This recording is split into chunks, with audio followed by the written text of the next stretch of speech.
All right, ready when you are. Are we gonna do the damn thing? Let's do the damn thing. All right, let's do it.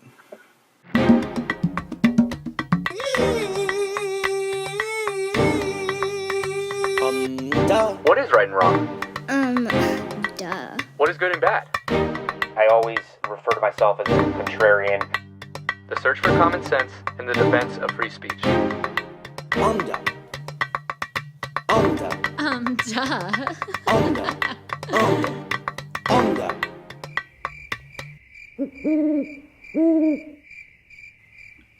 So, Tommy, tell me about Charlottesville. I actually don't really know that many details. You want me to tell you about Charlottesville, the city? Yeah. What are the tourist attractions? What is the median household income? Stuff like that. Yeah. Really sell it. That's perfect for everybody listening.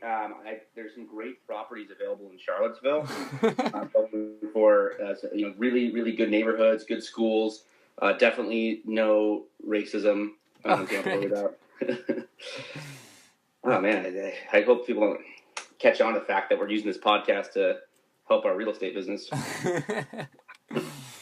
Yeah. Charlottesville. So obviously, Mike and I decided to do a bonus episode, an interim episode to talk about Charlottesville. It was just too big of news, and it also falls really exactly in line of what we've been talking about from episode 1 when we highlighted Antifa in the Milo Yiannopoulos incident in Berkeley.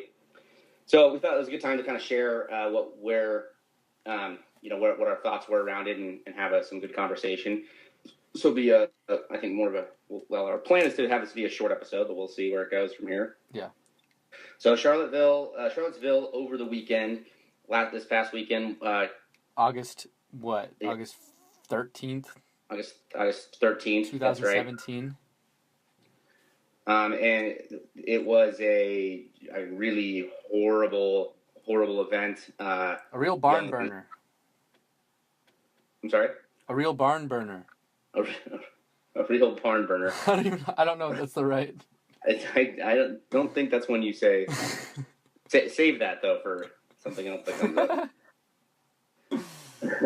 No, I mean absolutely horrible. The young girl died, and I mean to start this whole thing off, the young girl that died, the person to blame for that is the person who killed her. What? Yeah, I know. It wasn't Trump's racist agenda to build a white America. It wasn't, Duke's fault for arguing this. It wasn't Antifa's fault.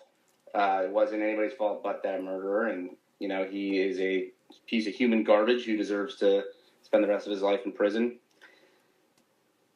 Getting to the point, though, I mean, the Unite the Right, I believe, was the name of the original protest, where they wanted to get all of these alt-right members and bring them together, hold tiki torches, and walk down the streets of Charlottesville, I believe, in protest of the Robert E. Lee statue, right? Yeah, it's something like that, yeah. Something like that. And then Antifa showed up, which, again, they first made headline news back in February during the Milo Yiannopoulos speech at Berkeley. Showed up on numerous occasions in Berkeley, and I was even at an event in New York City. So, of course, they showed up, and I would say this is the first time where them showing up made sense, since they love to show up at all these rallies and yell Nazi at everybody and call everybody a white supremacist. And this time there were actual white supremacists and Nazis marching down the street. So again, the first time that Antifa was right in being there. I mean, they love to. Their whole thing is to punch Nazis and fight the Nazis, and this was their playground to do so. But as we learned, it's not fun and games. it turned very violent and again led to a young girl's death, which was very sad. Mm-hmm. Yeah. So I know that you and I, our goal with this podcast is not to like give the flavor of the day of whatever is going on and talk about current events every single time. But I think it's kind of important that we talk about this only because, like I kind of told you before we started recording that, you know, this is kind of the nucleus of the stuff that we're interested in. And to be honest, you know, we started the podcast or started planning for it a few months ago. And I thought some of this stuff was kind of cooling off, like the race tensions and the, you know, the anti-Trumpers and all that stuff. I kind of thought that was, you know, drifting away a little bit. But never been more wrong in your life. Yeah, I think it just takes this one big public thing to get it back into. At least, I mean, it's in the consciousness of people, but back on the front pages and everyone's on social media posting about it and all that stuff. And, yeah, I think it's everyone trying this chaotic thing that everyone's trying to grab a hold of and put a perspective on. So I don't know, Tommy, what do you think about it? What's your perspective on it? Oh man. So the remember the point of our podcast, and I think it's important we highlight this again. The reason we're doing this is to bring back critical thinking, you know, and to actually, it's okay to not just listen to the whatever someone tells you, or God forbid what the news article on Facebook told you, or someone else's post, but to really like try to understand these things for yourselves. So I want to bring some perspective to this whole thing, because the terrible part about all of this, in my opinion, is you have, so the aftermath is as follows. You have Trump gives a speech seeming like he's defending the alt-right, and trying to put blame on the, as he refers to them, the alt-left, which is the Antifa, and that just pisses everybody off. I don't want to talk about Trump. I mean, just because it wasn't a unpredictable thing that he said something impulsive and politically incorrect. That falls right in line with Trump and his character. But the disastrous thing that followed that was you had every news outlet and every blogger and everybody on the internet start defending the, as Trump referred to him, the alt-left. Now, the problem here, I mean, I even saw people make references to the fact that the Antifa, you know, is like the American troops who stormed France at the Battle of Normandy against fighting the Nazi Germany. No, that's just ridiculous. And then you know, this is the first time a lot of people are hearing about Antifa, and unfortunately are having a positive light around this. So the one thing that I want to make sure, you know, our listeners understand is this is I mean, Antifa is part of the reason that I'm got so passionate about doing this podcast. They are, I mean, and I want to, before I say this, make sure everybody understands what I'm about to say is separate.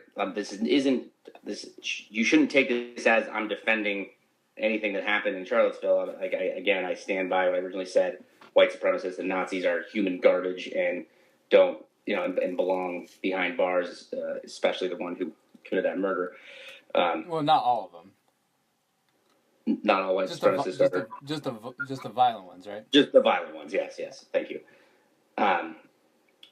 But the Antifa, I mean, their agenda has been, in numerous occasions, to show up at any rally that is, I mean, usually it's a conservative speaker, but it's any rally that someone that they disagree with. Again, typically this has been Trump rallies or any kind of conservative speaker, and they show up to counter protest, or to protest or counter protest, which I have no problem with that.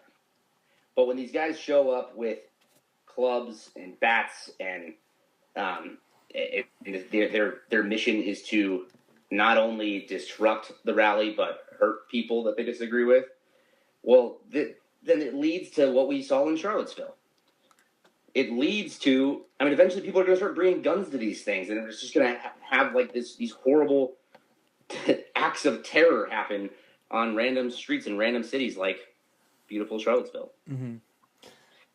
So when we defend these people, I'm terrified of what that means. I think that's going to, I mean, we're not only defending them, we're heroizing Antifa. And I'm terrified that that's going to want to get more people involved in it and going to reinforce their behavior to go out and shout Nazi at everybody and call everybody white supremacists and hurt those people. Because remember, these are the same people that called Ben Shapiro a Nazi. Ben Shapiro wears a fucking yarmulke 24/7. Like, right. These are the same people. The same people that called Dave Rubin a Nazi and a white supremacist. Yeah. Speaking of which, you know, I was listening to Ben Shapiro's show, and he said that he was the most cited and most targeted Jewish person by the alt-right movement of 2016. So it's like, and they're calling him the left is calling him a Nazi. Meanwhile, the right is sending him death threats too. So that was on the Ben Shapiro and Joe Rogan show, right? I think so. Yeah. Yeah, that I found that hilarious because I don't think Antifa. I mean, I have to believe that the far left and Antifa just has no idea who Ben Shapiro is to call him a Nazi and loop him into the alt-right, which, as Michael just said, the alt-right sends Ben Shapiro death threats. So, but that's just a perfect, clear example of the fact that Antifa has been calling the people they call white supremacists and Nazis are not just the people that we saw marching in Charlottesville. It is any conservative speaker. It is anybody who believes in a free market. Right. I mean, that's a more exaggerated point, but really, if I say I support capitalism, you got Antifa now screaming Nazi, homophobic, bigot at my doorstep. Right. Well, it is a tenet. It is a tenet of supporting capitalism that you have to hate the gays. It's true. That's what I learned in economics. Is Yeah. the free market and hate gay people. Yeah.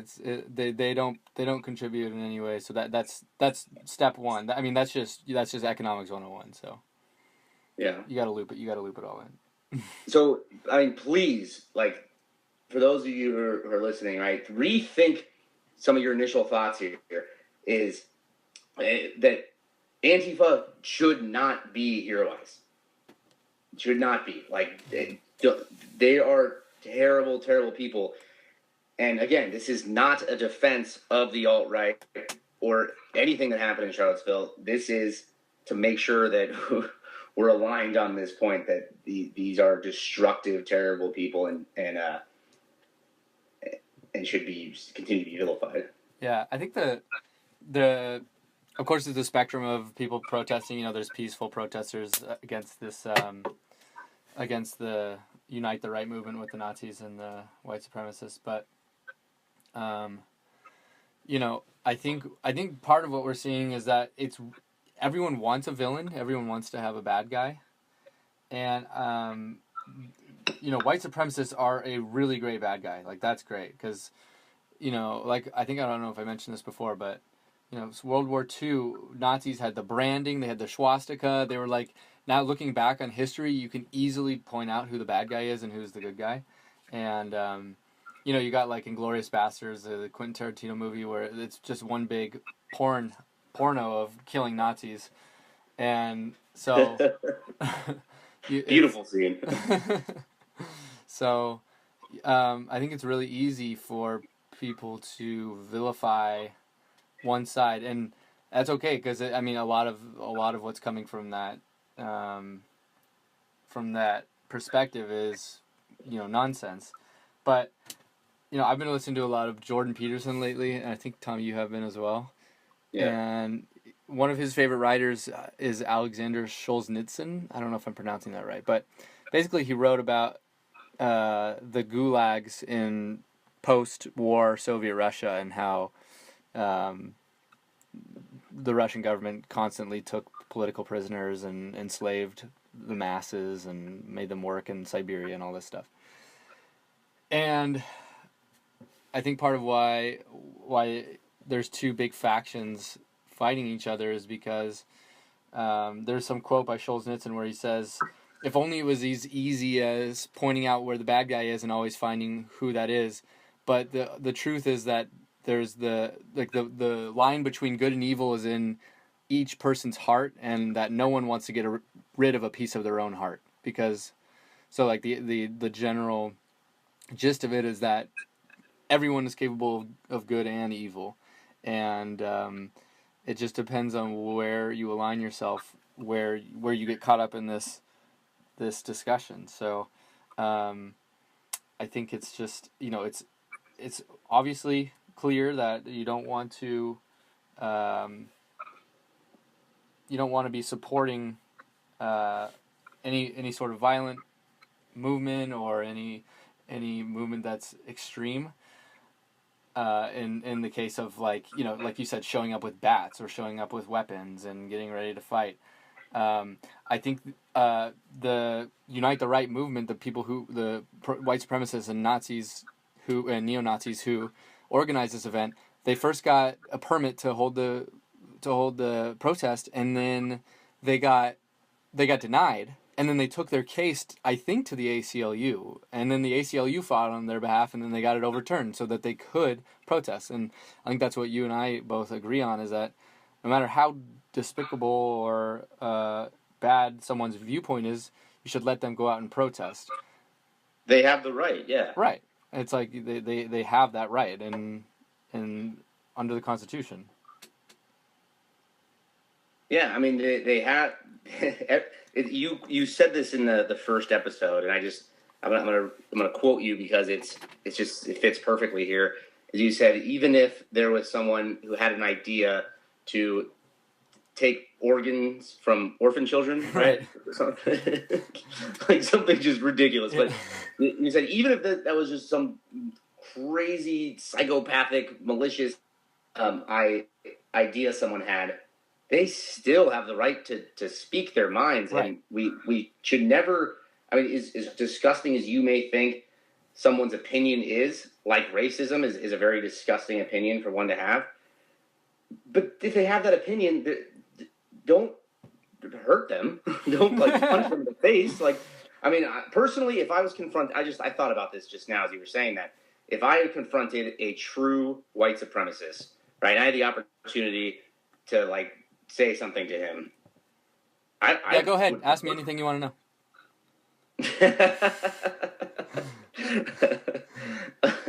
The first thing that I would do would be to understand where these beliefs come from. Well, yeah, exactly. That's interesting. You want to get their side of the story. Yeah, and if you're going to change anybody's opinions, you need to arm yourself with that information. Right. Studies have shown that if you just start attacking, just viciously attacking someone's belief without understanding their why, they're going to become more passionate about their belief. Yeah, to know thy enemy is to know thyself. Is what Sun Tzu? Yeah. I think so. It sounds like an Art of War. Yeah, we could probably attribute it to him. because whoever you consider your enemy, that is inside of your own reasoning or your heart, your emotions, something you've taken a stand against because you yourself are afraid of becoming that. So, you have to try to understand the other side of the argument, or you have to understand why people have gotten to this point. I think, this is kind of going off track a little bit, but I think that's one of the reasons people say that Hillary Clinton lost the election, because she it's just clear that she didn't want to run a campaign. She was kind of lazy. She didn't talk to people. She didn't do this. And so Donald Trump went across the country and actually campaigned and was trying to figure out what people actually, or at least his campaign tried to figure out what people wanted. So that's kind of the same idea, is that if you gotta ask people what they truly want and figure out what their stance is. And the only way to do that is to let them talk and protest and all that jazz. Right. No, you're absolutely right, and where do you think, because this is the first time I've seen a rally with Nazis symbols and white supremacists. I mean, I'm talking in my lifetime of this magnitude. Have you ever seen one in your lifetime anywhere or in America? I don't think so. Don't they all hide in Idaho? Yeah, they absolutely exist. I'm not blind to that. Right. I mean, just terrible people exist everywhere, in all different forms. But well, yeah, it's like, so what? They're never going to be the mainstream, Right. Like we will never have 100% of human beings be pure, perfect, tolerant people. I mean, right. At least I don't see that happening. Yeah, but it's doubtful. Why? So let's talk about this, right? Because there's two arguments here, and one I think is a little ridiculous. One, also, I'm not sure I believe. I'm really agnostic on this, but why do we have this? Why are they public now? Why have they all just been hiding in houses and come out? Have there been more of them lately, like turned into to racist people? Like, what happened? Why now? I don't know the true answer to that, but I know the two opinions is that one is that there's some sort of nationalist movement started by Donald Trump that has emboldened racists. So that's the one argument. And the other argument is...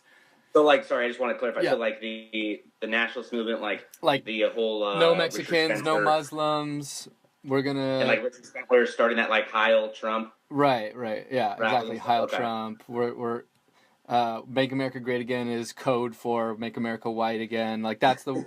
Okay, so that's, the one side of the argument. And then the other reason that people bring up on the right is that it's this Antifa movement and this postmodernist identity politics way of looking at things. I know we talked about identity politics in one of our episodes already, but a basic definition is that it's politics and decision making based on how you identify as a person, whether it be your race or your sexual orientation or your religion, things like that. So the point is that the more you see university classes saying that there's white privilege and that it's impossible for POC, people of color, to be racist, then of course you're going to see from the other side, you're going to see a white faction of people rising up and being like, this is BS. But the problem is they rise up with the exact same argument, no, actually it is our white skin that makes us superior. And and then they're all left wondering, wait, there they are, you guys are wrong. You guys are wrong. P.S. Black people can never ever be racist about anything. Yeah, that's insanity to me. That statement alone is racist. Right. Right. I mean, by the definition of the word, that saying that is racist. But I think we should kind of try to unpack your second reasoning, right? I mean, I think most people are aware of Trump's trying to build a white America, so now that all these people are coming out and proud to whatever. Right. But the one that I don't think you hear about is your second argument about the Antifa movement, and the postmodernist identity politics. Because let's break that down for people, because I don't know if everybody's understood it right away. Yeah, you have postmodernists who their entire thing is identity politics, and like you just said, you're only racist if you're white. You can't be racist if you're any other ethnicity. So, right. if I make the statement that I don't bathe in the tears of white guilt, I'm not a white supremacist. But me saying I don't have white guilt, does that on the postmodernists would label me a white supremacist, right? Probably, yeah. Probably. So if I said I oppose multiculturalism or cultural Marxism, racist. Yeah. In the SJWs, right? So you have, as a white person, you have a couple options to respond to that, internally or externally, right? You can either say, "Oh shit," right? White people are terrible. and join this movement of the postmodernists, right? Right. Like, yeah, man, I do feel the white guilt and kind of latch on to that message, or you don't, right? Or you say no, like whatever my ancestors did thousands of years ago doesn't really impact my life. I'm not racist. I see all people equally, but why are we talking about this?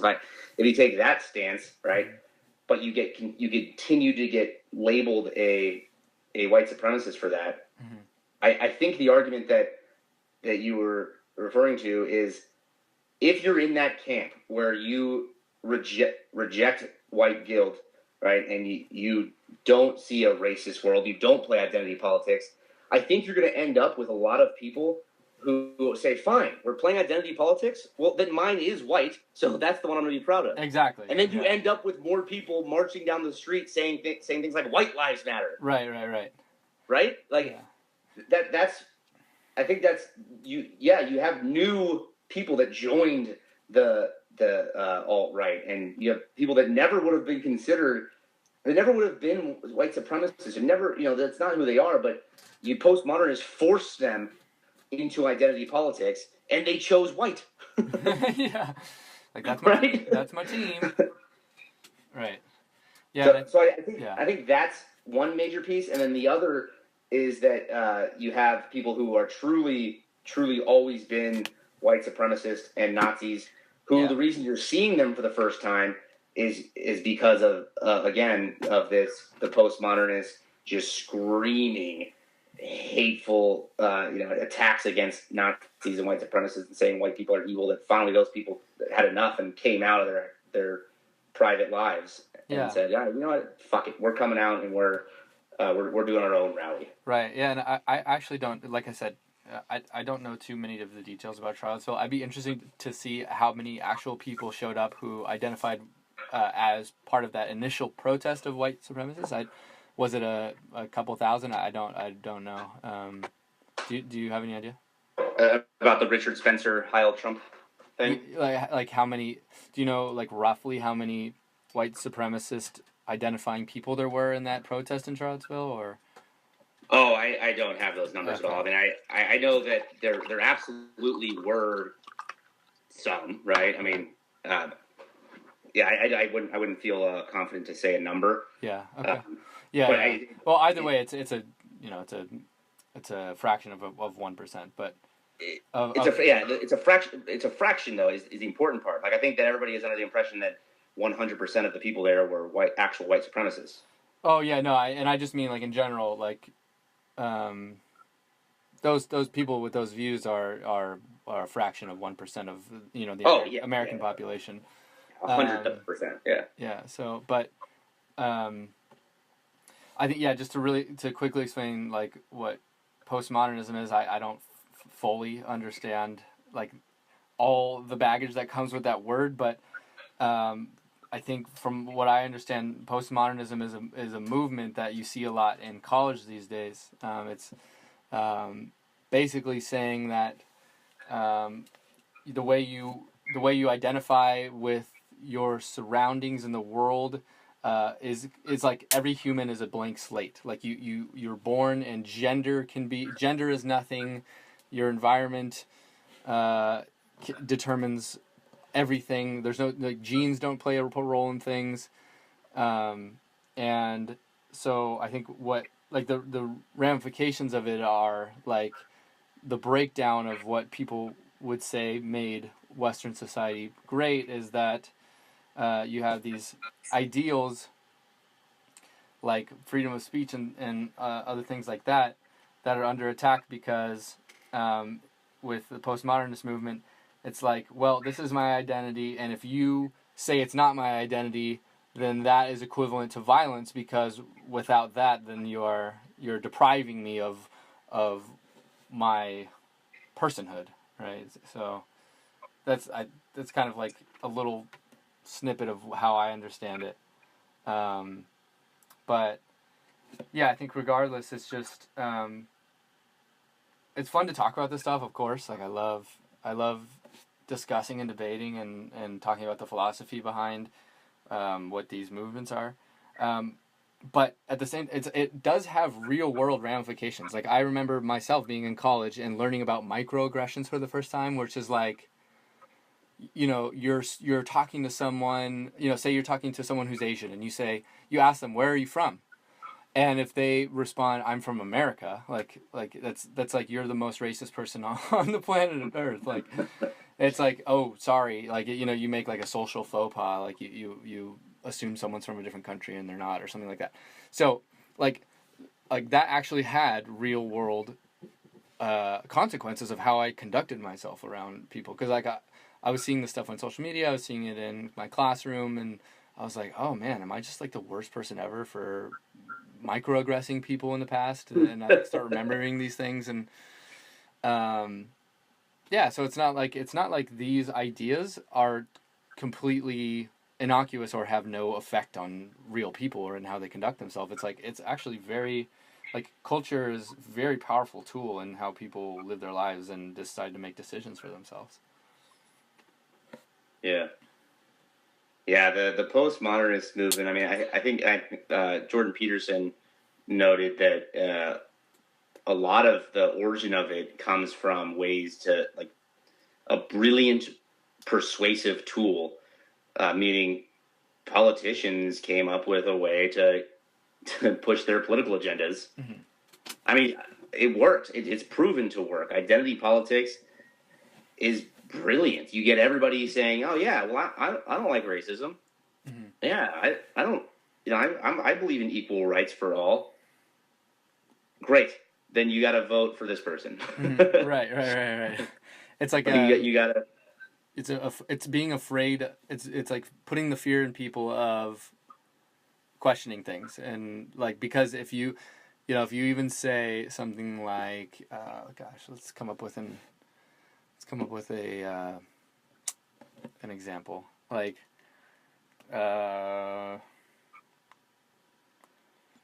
okay, so if you say, like, even if you ask the question, like, is it really true that women make 73 cents on the dollar that men make? Just ask that question, like, ostracizes you from the main mainstream of thought, or like it's getting people to self-censor themselves, right? Right. Oh, absolutely, yeah.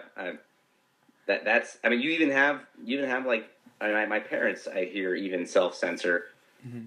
and they've never done that before. It's like, this is impacting everybody. Right.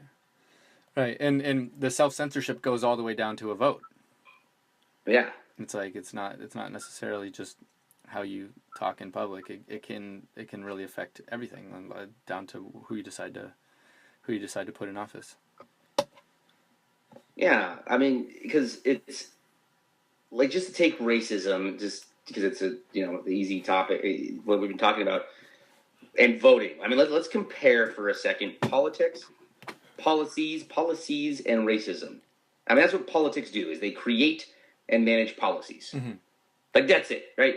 They govern through laws and policies. So, and with the ultimate backing of violence, like trying to monopolize violence. And what I mean by that is, the policies only work if there's a consequence for not following them, and that consequence being either you get arrested or you get right. Of course. So I would like to understand. I mean, if our theory is wrong, and if Jordan Peterson's explanation on the origin of postmodernism is wrong, then that would mean that people actually believe there's racist policies that exist. So what are they? Right. I mean, please, someone tell me what policy is hurting black people, right, or women, or Jewish people. And then you'd have people that say they're, like, police point to it, and then you're like, okay, I will. I'll point to affirmative action, and then, like, that's the one that people think is supposed to be the anti-racist law, which a lot of people argue is the racist law. Right. I mean, yeah, there are only laws in place to help this cause. So I mean, maybe someone, an extreme postmodernist, tells me, and I've heard similar arguments to this. Well, no, that we're saying we need more enforcement. We need more policies to stop racist people. Like it. I mean, I even read a Facebook post of someone saying, the Charlottesville incident I can get over. What I can't get over is they're all going back to their jobs on Monday in HR and recruiting and going to make decisions based off race. Yeah. Right? So, okay, maybe that's true, right? So how do we fix that? What is your solution? Because we have an affirmative action, right? We have like, what does it mean? Do we increase that? Do you need to have exactly 20% Asian, 20% Black, 20% white? Right? It doesn't have to be equal across the board. Right. Yeah. I don't know. I mean, it'd be odd if someone were to tell me, yeah, that's what we need, right? Because I'm sorry, what happened to the most qualified person for the job? Right. It's like, I think it's probably sort of a hush-hush thing, like there's no, quotas are illegal, but, so the only thing is, it's just anyone who's being hired is not supposed to be discriminated against. Right. But you know, it's probably just like, it works out that, people really know what that means. Is like, you can't just hire, white men, essentially. Well, and if you do, you know, the thing I just thought of that's kind of comical is if we did adopt such policy that had such stringent laws where you had to hire equally, what happens to the NBA? Right. I think I could finally make it if they did that. You got a pretty good jump shot. I don't. I can play beer pong pretty well. But... Oh man. Yeah.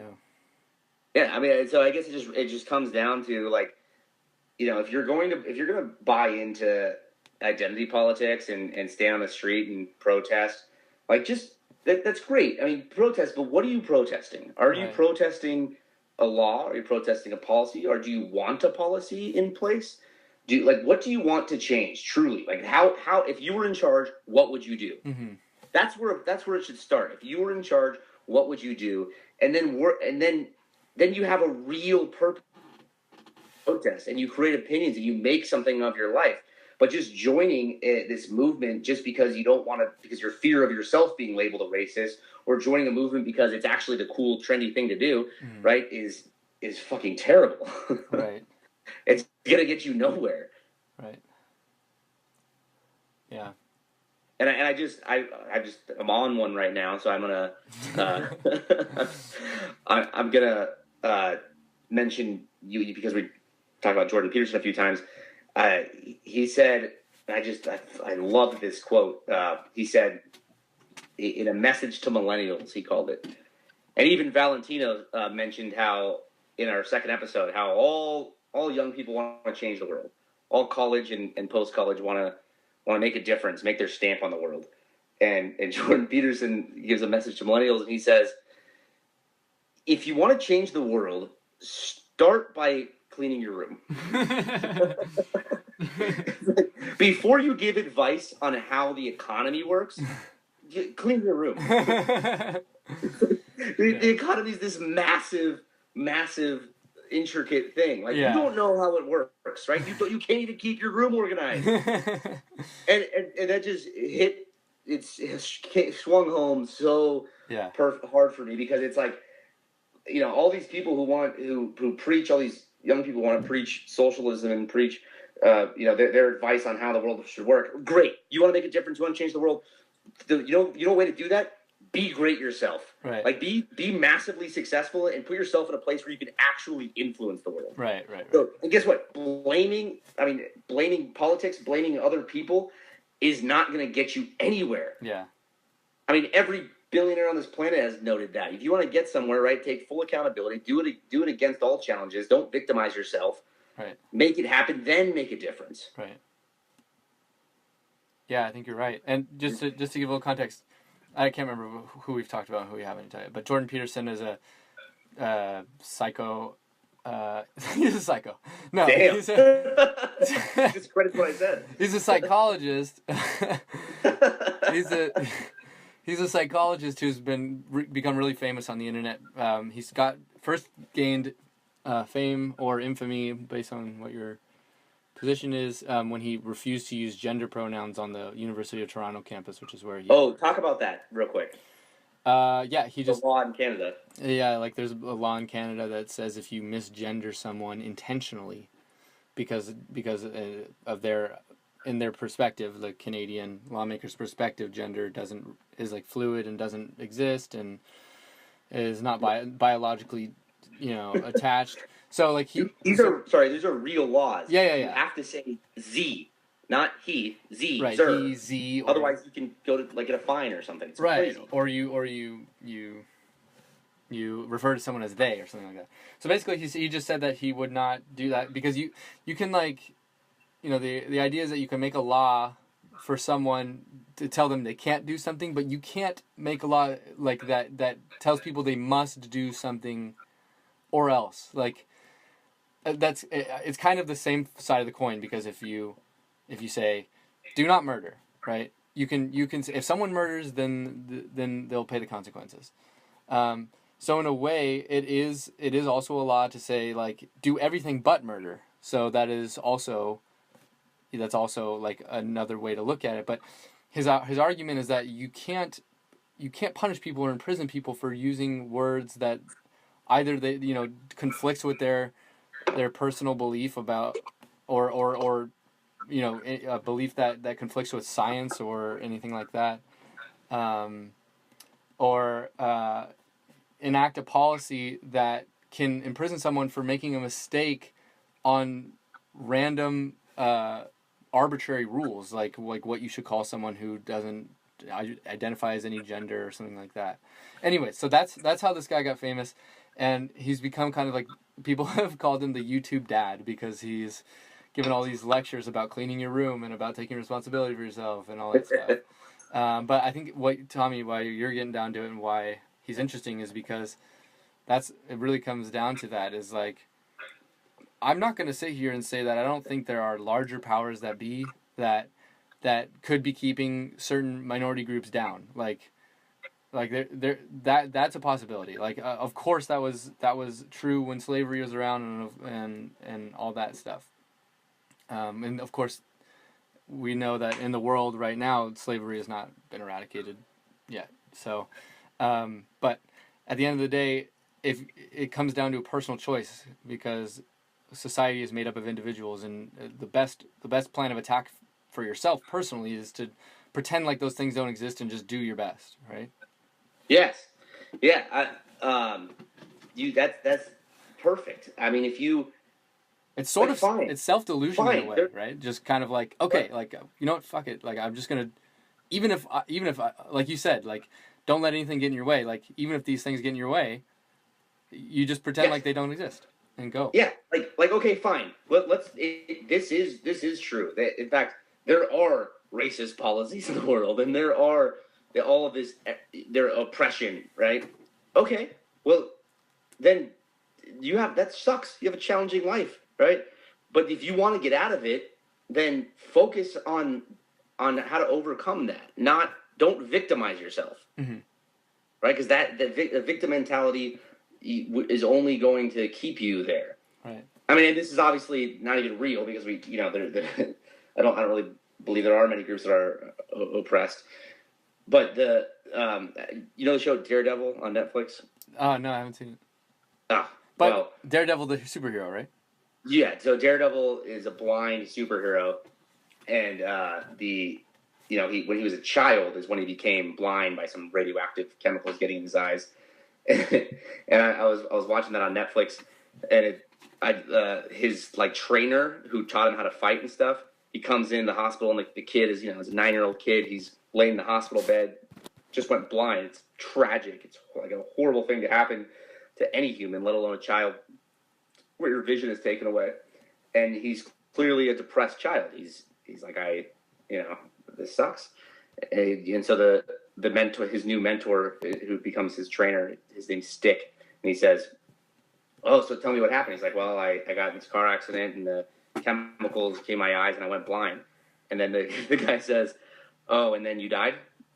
He's like, what? He's like, oh, so you didn't die. So you survived a crazy accident. So you're lucky to be alive. Mm-hmm. Okay, well, that's something to celebrate then, right? Right. And a the change point of is like, perspective. yeah, and the point was he could have victimized himself his entire life and blamed all these people for being blind, but instead he turned it into an incredible advantage. I mean, I know it's a comic, but he turned it into a incredible advantage. Became a superhero, right? And it developed his other senses, and you know the story of Daredevil. Right. Well, I mean, I know you said it's just a comic, but there's a reason comics are so, and like the most famous movies in the past couple of years are the superhero movies, because it does boil down to basic truths about how people should go about overcoming their weaknesses and all that stuff. So right. Yeah, we should make a movie about us being superheroes. Comic book movie. Saving the world from lack of critical thinking. Oh man. Man, we are a talk about politics, philosophy, and motivate you. I don't know how that happened. We were talking about Charlottesville and the horrors of what happened, and then now telling people to get off their ass and do something with their lives. I could take some of that advice myself, but we should be the next like Tony Robbins. We'll sell out Madison Square Garden, and we'll be the first ever motivation duo. Yeah, I mean, I think we are life coach. More knowledgeable than Tony Robbins. Yeah. We know more than every motivational person out there, and we are ourselves are super massively successful. So if I sat on your shoulders, I think we'd be just as tall as Tony Robbins. that jaw though, that thing's incredible. All right, well, should we wrap it? Yeah, we just talked for 46 minutes about stuff. Wow, fantastic. Well, we got a lot of exciting things coming up. We're also going to interview Ruben Sevilla Brand, who is a Venezuelan journalist who's been covering the uprising and the turmoil in Venezuela for the past few months. So that's going to be exciting. I don't know if we're going to release this before or after that. So either way, I hope you enjoyed it, or I hope you will enjoy it. Yes, please continue to send us feedback. If you disagreed with anything we said, I'd love to hear it. And yeah, thank you for your continued support. Tommy might like to hear it. I don't want to hear it. If you liked it, let us know. If you didn't like it, fuck off. Just tell me. Yeah, just tell Tommy. His number is 185. All right. All right, signing off. Duh. Bye.